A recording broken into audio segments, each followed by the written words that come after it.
Patay ang dalawang lalaki sa magkahiwalay na insidente ng pamamaril sa Quezon City. Parehas umanong natokhang na ang mga biktima. Balitang hatid ni Jay Sabale.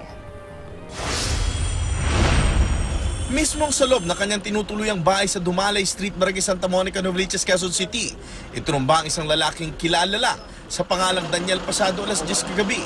Ayon kay Edna Mangalindan, may-ari at nakatira sa itaas ng naturang bahay.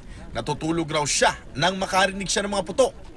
Sa pagkakaalam raw niya, taga North Caloocan daw si Daniel at natukhang kaya umalis sa kanilang lugar. 3 linggo pa lang daw itong nakikituloy sa kanila. Dead on the spot si Daniel dahil sa mga tama ng bala sa batok, sentido, dibdib at braso. Nakuha sa crime scene ng 3 basyo nang di pa matukoy na baril at 2 bala.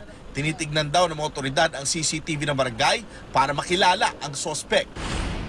Humandusay din si Marlon Picardal matapos pagbabarilin sa kanilang bahay sa Pigeon Alley, Congressional Street, Barangay Batasan, Quezon City bago maghating gabi. Natutulog na raw noon ang mga kapatid at magulang ni Marlon. Tinulak niya pong pinto sa loob. Pasara. Ay, labuksan pa rin po. Tapos may narinig ng putok. Hindi ko paano kung ilang putok yung 3 yata.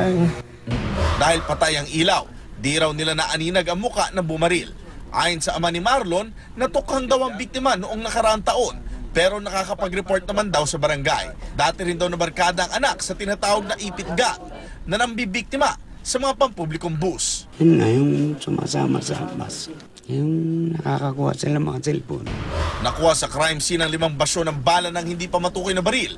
Patuloy ang investigasyon ng Quezon City Police District sa parehong insidente.